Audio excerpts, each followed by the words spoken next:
Today we are discussing the blog post, Understanding Funeral Timelines, a guide to viewings, services, and graveside ceremonies.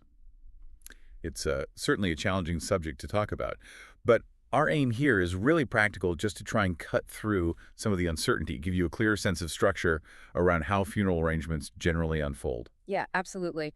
When you're dealing with grief, having some kind of practical guide or roadmap almost can be incredibly grounding. We do need to say, of course, that specific timelines are definitely influenced by, well, religion, culture, personal choices, lots of things. But the basic sequence of events, that tends to stay pretty consistent. So I want to walk you through that general timeline, maybe starting right at the beginning, those first steps after someone passes. Okay, sounds good. So let's look at those initial hours and days. The very first practical step seems to be contacting a funeral home. The blog post mentions they're available 24/7 for immediate needs, like transferring the deceased and starting those preliminary arrangements. That's right. And right away, there are some fundamental choices. Really, the big one is burial or cremation. That decision sets the path for a lot of the physical logistics that follow. Though it's really important to remember, choosing cremation doesn't mean you can't have a full memorial service later on. Not at all. That's a good point. And before any services, there's something else, a bit more administrative. Paperwork. The sources really highlight this. Getting enough death certificates. Apparently, not ordering enough up front can cause major delays later. Oh, absolutely. As a key piece of advice, you'll need them for banks, insurance companies, legal matters. The list goes on. So the recommendation is about 10 to 15 copies, straight away. Yes, roughly 10 to 15. It sounds like a lot, but it genuinely saves headaches down the line. Trust me on that one. Okay, so once that admin hurdle is sort of dealt with, the focus shifts more towards people, towards gathering. Exactly. From paperwork to the emotional side. And that brings us to the viewing or visitation, sometimes called a wake. Its purpose is pretty straightforward.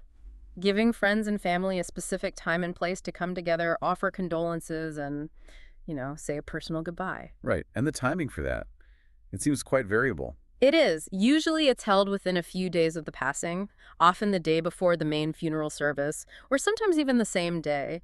But the duration can really vary a couple of hours, maybe an evening, sometimes even longer, depending on traditions or that the family feels is needed. And there's a choice about open or closed casket, too, based on preference. Yes, exactly. That's a very personal decision for the family, sometimes guided by the circumstances as well. Okay, so after the viewing, we move to the main event, the formal funeral service. That's right. This is really the central scheduled ceremony to honor the person's life because it involves more preparation, coordinating speakers, maybe music, preparing everything. It generally happens about, say, 3 to 7 days after the death.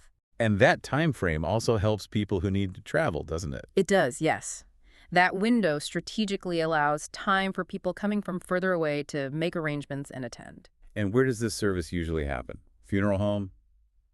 Place of worship? Typically one of those, yes. And while there's often a familiar structure, maybe eulogies, readings, music, the sources really emphasize how personal these services can be today. Focused more on celebrating the unique life. Very much so, celebrating the individual's story, their personality, their impact. Then, after the main service, there's often one more step, the physical farewell. Yes, the committal. What we often call the graveside ceremony. This usually happens immediately after the funeral service. Attendees proceed directly from the service location to the cemetery. And this marks the actual final resting place. Correct. It's the moment the deceased reaches their physical final resting place. It's generally quite brief, perhaps some final words, prayers, the lowering of the casket. Or placing the urn, if it's cremation. Exactly. And even with cremation, you often find memorial markers or plaques, perhaps in an urn garden, providing that fixed point for remembrance. Now, what about situations where that 3 to 7 day timeline just isn't feasible? Maybe due to travel complexities, or the family just needs more breathing room. Right. That's a really important point. And that's where memorial services or celebrations of life offer valuable flexibility, especially often after cremation. So they offer a different kind of timing. They do. Huge flexibility, actually. Unlike the more immediate schedule of a traditional funeral, these can be held days, weeks, or even months later. That must take a lot of pressure off. It really can. It allows for more thoughtful planning, potentially wider attendance, and often, because the body isn't present, the event might feel a bit less formal. The focus is very much on celebrating the life lived, sharing memories, perhaps in a location that felt special to the person. Okay, so understanding this whole progression from those first calls, the paperwork, through to the viewing, the main service, the committal, and then these flexible memorial options, it provides a clearer picture. It does. It gives you a framework. Knowing the general sequence can provide, I think, a sense of confidence and clarity during what's obviously a very difficult and emotional time. Hmm. It lets you focus more on remembrance, less on worrying about what step comes next. Having that structure laid out really does seem empowering, even amidst the sadness. Mm. And thinking about all this, particularly the rise of more personalized options, it leaves us with a final thought for you, the listener. Considering the wide variety of highly personalized options available today, moving maybe beyond some traditional structures, what specific elements of a modern celebration of life do you think most effectively capture and truly honor the unique identity of the person being remembered? We'll be back next time with another thought-provoking exploration of a topic that matters.